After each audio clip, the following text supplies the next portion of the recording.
أعوذ بالله من الشيطان الرجيم. بسم الله الرحمن الرحيم. فهل عسيتم إن توليتم أن تفسدوا في الأرض وتقطعوا أرحامكم؟ قال سبحانه: والذين يصلون ما أمر الله به أن يوصل ويخشون ربهم ويخافون سوء الحساب. وعن أنس رضي الله عنه قال: قال رسول الله صلى الله عليه وسلم: من أحب أن يبسط له في رزقه وينسأ له في أثره فليصل رحمه. رواه البخاري. برادران اسلام،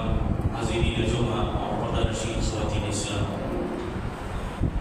ہر قسم کی تعریف اور توصیف، کبریائی،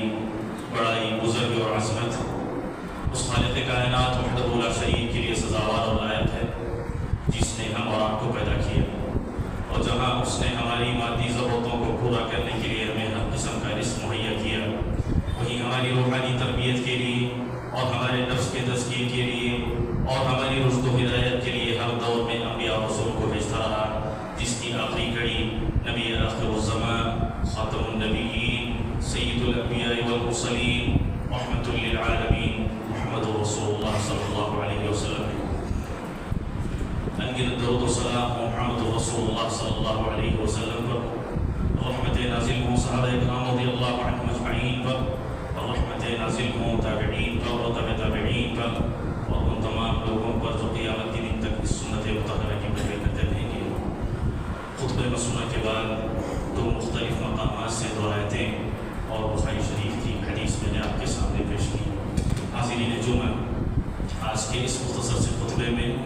صلہ رحمی کی دین اسلام میں کیا فضیلتیں ہیں اور رشتوں کو کاٹنے کی کیا وعیدیں شریعت اسلامیہ میں سنائی گئی ہیں، اس پر انشاءاللہ مختصر روشنی ڈالنے کی کوشش کی جائے۔ یقیناً دین اسلام نے جہاں اپنے ماننے والوں کو زندگی کے مختلف شعبوں میں رہنمائی کی، وہیں اللہ تعالیٰ نے جہاں اپنے حقوق کی ادائیگی کا حکم دیا، بندوں کے حقوق کی ادائیگی کا بھی ہمیں حکم دیا، اور اسی طریقے سے بندوں کے ساتھ حسن سلوک اور خصوصیت کے ساتھ رشتہ داروں کے ساتھ حسن سلوک کی اور صلہ رحمی کی تاکید فرمائی۔ بلکہ اللہ تعالیٰ نے جہاں یہ بتایا کہ اچھے لوگوں کی جو صفات ہیں وہ اہل ایمان وہی ہیں کہ جو اللہ تعالیٰ نے جن رشتوں کے اللہ تعالیٰ نے ملانے کا انہیں حکم دیا ہے، ان رشتوں کو وہ ملاتے ہیں اور اپنے پروردگار سے ڈرتے ہیں، اور قیامت کے دن برے حساب سے ان کو خوف ہوتا ہے۔ اور اللہ تعالیٰ نے بھی فرمایا: فَهَلْ عَسَيْتُمْ إِن تَوَلَّيْتُمْ أَن تُفْسِدُوا فِي الْأَرْضِ وَتُقَطِّعُوا أَرْحَامَكُمْ؟ کیا بعید ہے کہ تمہیں زمین میں اقتدار مل جائے، حکومت مل جائے، بڑا مقام اور منصب مل جائے کہ تم زمین میں فساد برپا کرو اور تم رشتوں کو کاٹنے لگو۔ یقیناً دین اسلام نے رشتوں کو جوڑنے کا حکم دیا۔ اللہ تعالیٰ نے جہاں اپنی وحدہ لا شریک کی عبادت کا جہاں حکم دیا، اس کے بعد فوراً اللہ تعالیٰ نے والدین کے ساتھ حسن سلوک کا حکم دیا، جو اس بات پر دلالت کرتا ہے کہ دین اسلام جہاں اللہ تعالیٰ کے حقوق کو مکمل ادا کرنے کی تعلیم دیتا ہے، وہیں بندوں کے حقوق میں سر فہرست والدین کے حقوق ہیں، ان کی ادائیگی کی دین اسلام نے تعلیم دی۔ کہیں وَقَضَىٰ رَبُّكَ أَلَّا تَعْبُدُوا إِلَّا إِيَّاهُ وَبِالْوَالِدَيْنِ إِحْسَانًا، اور اسی طریقے سے وَاعْبُدُوا اللَّهَ وَلَا تُشْرِكُوا بِهِ شَيْئًا وَبِالْوَالِدَيْنِ إِحْسَانًا کہہ کر کے صلہ رحمی کے حقوق اللہ تعالیٰ نے ہمیں حکم دیا۔ اور آج اس مادہ پرستانہ دور میں ہم دیکھتے ہیں کہ معمولی باتوں پر ہم اپنے رشتوں کو کاٹتے ہیں، اور اپنے ہی گھر میں بھائی کا دشمن، بہن کی دشمن، اور اسی طریقے سے ایک ہی افراد خانہ میں آپس میں ایک دوسرے کے درمیان اتنی دشمنیاں ہیں، بسا اوقات جائیداد کو لے کر کے، بسا اوقات کسی اور معمولی مسئلے کو لے کر کے جھگڑنا، یہ ہمارا وتیرہ بن چکا ہے۔ دین اسلام نے ہمیں اس بات کا حکم دیا کہ رشتوں کو کسی بھی صورت میں ہم نہ کاٹیں۔ لا يدخل الجنة قاطع کہہ کر کے مسلم شریف کی حدیث میں آپ صلی اللہ علیہ وسلم نے فرمایا کہ رشتوں کو کاٹنے والا کبھی جنت میں داخل نہیں ہوگا، اور اسی طریقے سے اللہ تعالیٰ نے بھی ان کی مذمت بیان کی۔ بلکہ اللہ کے رسول صلی اللہ علیہ وسلم نے صلہ رحمی کی اہمیت بیان کرتے ہوئے فرمایا: من احب ان يبسط له في رزقه وينسأ له في اثره فليصل رحمه۔ بخاری شریف کی اس حدیث میں جو انس رضی اللہ عنہ سے مروی ہے، اللہ کے رسول صلی اللہ علیہ وسلم کہتے ہیں: جس شخص کو یہ خواہش ہو کہ اس کے رزق میں کشادگی پیدا کر دی جائے، اس کے رزق میں فراخی آ جائے، اور اسی طریقے سے اس کی عمر میں درازی کر دی جائے، تو اسے چاہیے کہ وہ صلہ رحمی کرے۔ صلہ رحمی کرنا اللہ کی ذات اور یوم آخرت پر ایمان کا تقاضا بھی ہے۔ من کان یؤمن باللہ والیوم الآخر فلیصل رحمہ کہہ کر کے اللہ کے رسول صلی اللہ علیہ وسلم نے اسے ایمان کا اہم تقاضا بتلایا۔ یقیناً آج اس ایمان کے تقاضے کی تکمیل میں ہم سے بہت ساری کوتاہیاں ہو رہی ہیں۔ اللہ کے حقوق کی ادائیگی کی ہم کوششیں کرتے ہیں، نماز پڑھتے ہیں، روزہ رکھتے ہیں اور دیگر عبادات کو ہم انجام دیتے ہیں، لیکن بالکل اسی طریقے سے بندوں کے حقوق کی بھی کما حق ہو ادائیگی کی ضرورت ہے۔ اور آج اس معاملے میں معاشرے کے اندر ہم سنتے ہیں والدین کے ساتھ بدسلوکی کی جا رہی ہے، بچے والدین کو گھر سے نکال باہر کر رہے ہیں، اور اسی طریقے سے رشتہ داروں کا کوئی احترام، ان کے حقوق کی ادائیگی کا کوئی تصور معاشرے میں نہیں ہے، اور اسی طریقے سے چھوٹوں پر شفقت اور بڑوں کی عزت کرنا، توقیر کبار کا یہ مسئلہ بڑا ہی عجیب بنا ہوا ہے۔ اور آج ہم دیکھ رہے ہیں کہ معاشرے میں یہ ساری چیزیں اس وجہ سے پھیل رہی ہیں کہ دین اسلام کی تعلیمات پر ہم نے پس پش ڈال دیا۔ اللہ تعالیٰ نے رشتوں کے ملانے کا حکم دیا۔ حدیث قدسی میں اللہ تعالیٰ خود فرماتا ہے انا الرحمن انا اللہ خلقت الرحم وشققت لها من اسمی کہہ کر کے اللہ تعالیٰ نے حدیث قدسی میں بتایا کہ من وصلک وصلت ومن قطعک قطعت، کہ جو بھی اس رشتے کو ملائے گا میں اس سے ملاؤں گا، اور جو اس رشتے کو کاٹ دے گا میں اسے کاٹ دوں گا۔ ایک اور حدیث میں آپ صلی اللہ علیہ وسلم نے اسی کی اہمیت بیان کرتے ہوئے فرمایا کہ افشوا السلام واطعموا الطعام وصلوا الارحام وصلوا باللیل والناس نیام تدخلوا الجنة بالسلام، کہ تم سلام کو عام کیا کرو، لوگوں کو کھانا کھلایا کرو، اور اسی طریقے سے اللہ کے رسول صلی اللہ علیہ وسلم نے بھی حکم دیا کہ تم رشتوں کو جوڑا کرو، اور رات میں ایسے وقت میں اللہ کو یاد کرو جب سارے لوگ نیند کے مزے لوٹ رہے ہوں، ایسی صورت میں تم اپنے رب کی جنت میں سلامتی کے ساتھ داخل ہو جاؤ گے۔ اور اسی طریقے سے ہم یہ جانتے ہیں کہ صلہ رحمی کا مطلب یہ نہیں ہے کہ جو رشتہ دار ہم سے رٹے ہوئے ہیں ہم ان کو ایسے ہی چھوڑ دیں، جو رشتہ دار ہم سے حسن سلوک کرتے ہیں ہم بھی برابر کے سودے کے طور پر ان کے ساتھ حسن سلوک کریں، یہ اصل میں صلہ رحمی نہیں ہے، بلکہ صلہ رحمی حقیقت یہی ہے کہ جیسے بخاری شریف میں اللہ کے رسول صلی اللہ علیہ وسلم نے فرمایا ليس الواصل بالمكافئ ولكن الواصل الذي اذا قطعت رحمه وصلها، یہ جو رشتہ دار آپ کے ساتھ حسن سلوک کرتے ہیں اور رشتہ جوڑ کر کے رکھتے ہیں، صلہ رحمی کرتے ہیں، آپ ان کے ساتھ رشتہ جوڑ کر رکھیں، ان کے ساتھ حسن سلوک کریں، یہ اصل صلہ رحمی نہیں ہے، بلکہ حقیقت میں رشتوں کو ملانے والا شخص وہ ہے کہ جو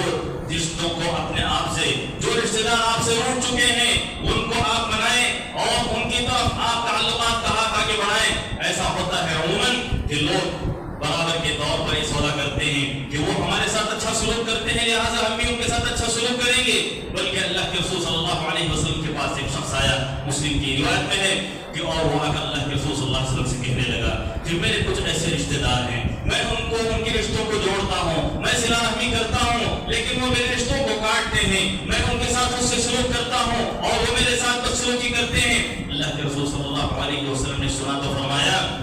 کہ حقیقت یہی ہے کہ جب تک تم ایسا کرتے رہو گے کہ وہ آپ کے ساتھ بدسلوکی کر رہے ہیں، اس کے باوجود تم ان کے ساتھ اس سے سلوک کر رہے ہو، وہ تمہارے رشتوں کو کاٹ رہے ہیں، اس کے باوجود تم ان کے رشتوں کو ملا رہے ہو، صلہ رحمی کا معاملہ کر رہے ہو، تو حقیقت میں گرم راکھ ان کے منہ میں گویا تم ڈال رہے ہو، اور جب تک تم اس حالت میں رہو گے تو اللہ کی جانب سے فرشتے تمہاری حفاظت کرتے رہیں گے۔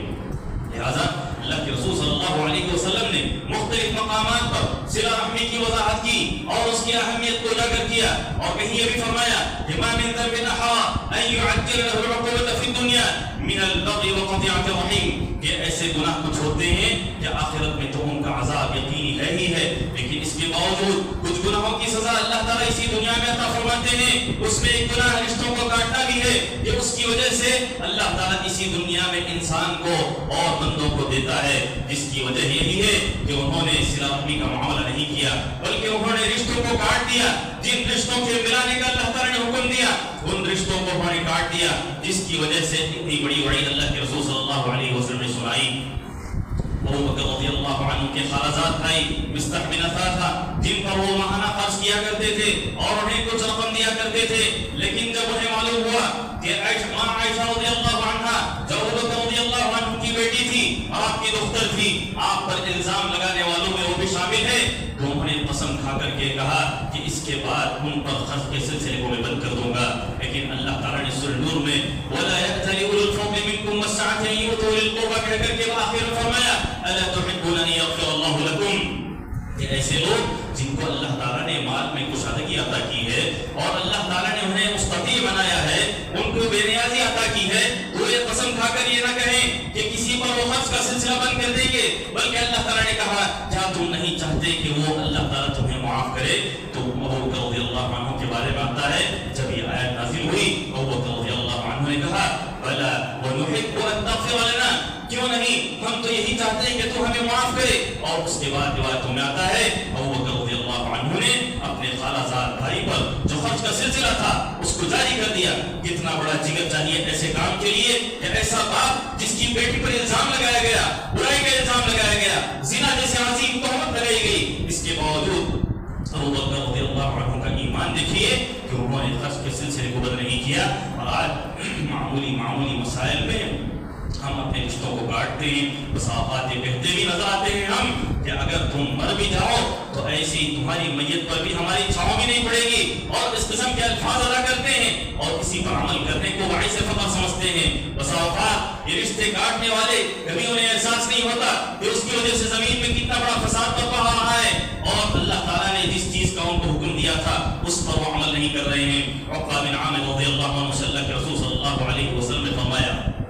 کہ ذل من قطعک، جو آپ سے روح ٹوٹ جائے، جو آپ سے اپنا رشتہ کاٹ لے، ان سے تم اپنے رشتوں کو ملاؤ، اور اسی طریقے سے ایسے شخص کو آپ دو جو آپ کو محروم کرتا ہے، جو آپ کو نہیں نوازتا ہے، جو آپ کو دیتا نہیں ہے، ایسے شخص کو تم دو. جو تم سے رشتوں کو کاٹتا ہے، جو تم سے روٹ جاتا ہے، اس کو مناؤ، اور اسی طریقے سے جو تم پر زیادتی کرتا ہے اس کو معاف کرو. حقیقت میں یہ ایسے اوصاف ہیں کہ جب ہم اپنے اندر پیدا کریں گے یقیناً اس کے ذریعے سے صلہ رحمی ہوگی. اور آج معاملہ یہی ہے کہ چھوٹی چھوٹی چیزوں کو ہم بہت بڑا مسئلہ بنا کر کے خود اپنے ماں باپ سے بسا اوقات دشمنی بول لیتے ہیں، خود اپنے گھر والوں سے، اپنے بھائی کا دشمن بنا ہوا ہے، بہن کی دشمن بنی ہوئی ہے، اور اسی طریقے سے ایک ہی خاندان کے مختلف افراد معمولی سے مسئلے کو لے کر کے آپس میں جھگڑتے رہتے ہیں. اور حقیقت یہی ہے کہ جن مسائل کی وجہ سے ہم جھگڑتے رہتے ہیں یہ تو دنیاوی مسائل ہیں، یہ تو دنیا فنا ہونے والی دنیا ہے. حقیقت میں لازوال زندگی آخرت ہے. اس دنیا کے لیے ہم لڑتے رہیں گے اور کچھ ایسا کرتے رہیں گے تو اس کا ہمیں کچھ حاصل نہیں ہوگا. یقیناً یہ بہت بڑی بات ہوگی کہ ہم نے آخرت کو پسے پش ڈال دیا، اور اس دنیا میں رہتے ہوئے ہم آخرت کی تیاری کرنے کے بجائے اس دنیا کو ابدی سمجھ کر کے ہم نے چھوٹے سے مسئلے کو بڑا کیا اور رشتوں کو کاٹتے رہے. اور ہم بھی اس غلط فہمی میں نہ رہیں، اس خوش فہمی میں نہ رہیں کہ ہم یقیناً اس کی وجہ سے کامیاب ہو جائیں گے، بلکہ اللہ تعالیٰ رشتوں کے کاٹنے کا عذاب دنیا میں جلدی ہی دے گا. جیسے کہ حدیث میں نے آپ کے سامنے پیش کیا کہ کچھ گناہ ایسے ہوتے ہیں کہ جن کی وجہ سے اللہ تعالیٰ دنیا میں ہی سزا دیتا ہے، آخرت میں تو ان کی سزا ہے ہی. لہٰذا ان تمام معاملات میں ہمیں اللہ سے ڈرنے کی ضرورت ہے. واتقوا اللہ الذی تساءلون بہ والارحام، سورۃ نساء کی اس آیت سے بھی اس کی اہمیت کا اندازہ ہوتا ہے کہ اللہ تعالیٰ نے فرمایا کہ تم ان رشتوں کے معاملے میں اللہ تعالیٰ سے ڈرو، ان رشتوں کے حوالے سے اللہ تعالیٰ سے تم ڈرو اور اس کا تقوی اختیار کرو، ورنہ یہی رشتے تمہارے لیے قیامت کے دن وبال بن جائیں گے. اگر تم نے قطع رحمی کیا آج اب تم نے ایسا کیا لیکن اس کی سزا تم کو اس دنیا میں بھگتنی ہے، اور اللہ نہ کرے آخرت میں بھی اس کا بہت بڑا عذاب آپ کو بھگتنا ہوگا. اللہ تعالیٰ سے ہم دعا کرتے ہیں کہ اللہ تعالیٰ ہمیں صلہ رحمی کی توفیق عطا فرمائے. جو رشتہ دار ہم سے روٹ چکے ہیں اللہ تعالیٰ ان سے رشتہ ہمیں جوڑنے کی توفیق عطا فرمائے. جو رشتہ دار ہماری مدد کے مستحق ہیں اللہ تعالیٰ انہیں ہمیں مدد کرنے کی توفیق عطا فرمائے. جو رشتہ دار معاشی لحاظ سے خستہ حال ہیں، پریشان ہیں، ان کی پریشانی کو دور کرنے کی اللہ تعالیٰ ہمیں توفیق عطا فرمائے. بسا اوقات تسلی کا ایک بول ان کے لیے بہت بڑا معنی رکھتا ہے. کوئی ضروری نہیں کہ پیسوں سے آپ ان کی مدد کریں. اگر اللہ تعالیٰ نے آپ کو حیثیت نہیں دی ہے تو کم از کم تسلی کے دو بول اور کلمات کہہ کر کے اپنے رشتہ داروں کو تسلی دینے کی کوشش کریں. دور اگر رشتہ دار رہتے ہیں کم از کم ان کو مہینے میں ایک مرتبہ، سال میں 2-3 مرتبہ فون کر لیا کریں تاکہ ان سے رشتہ برقرار رہے اور ان کی حالت اور کیفیت آپ معلوم کرتے رہیے. یقیناً یہ سب وہ تقاضے ہیں جو صلہ رحمی کے لیے ضروری ہیں، اور آج اس معاملے میں ہماری کوتاہی کی وجہ سے صلہ رحمی کے بجائے قطع رحمی معاشرے میں عام ہوتی ہوئی نظر آ رہی ہے. اللہ تعالیٰ ہم تمام کو قطع رحمی سے محفوظ رکھے. رشتوں کو جو ہم نے کاٹ دیا ہے دوبارہ ہم یہ عزم کر کے یہاں سے اٹھیں کہ ان دنیاوی اغراض اور مقاصد کے لیے جس کے لیے ہم جھگڑ رہے ہیں